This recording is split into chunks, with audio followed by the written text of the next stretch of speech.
अस्सलामुअलैकुम दोस्तों थंबनेल और टाइटल देखकर आप हमारी वीडियो पर आ ही गए हैं तो वेलकम करते हैं आप तमाम दोस्तों को। तो दोस्तों आज मैं आपको दिखाने जा रहा हूँ अपना खूबसूरत विलेज जिसमें मैं रहता हूँ। तो वीडियो को लास्ट तक ज़रूर देखिए।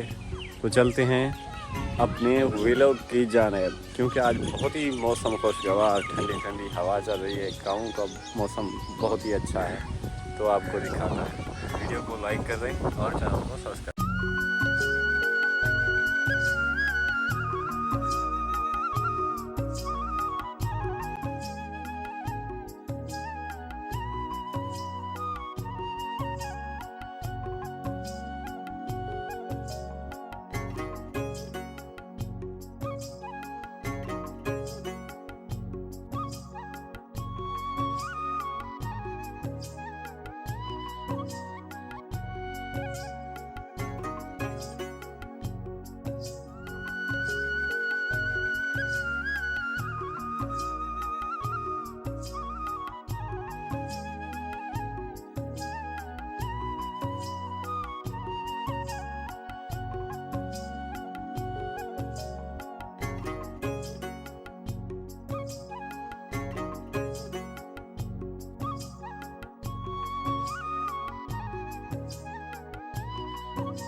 कुछ दोस्त मुझसे पूछ रहे थे कि भाई आप कहाँ से व्लॉग करते हैं। भाई मैं पाकिस्तान और डीजी खान के शहर से व्लॉग करता हूँ।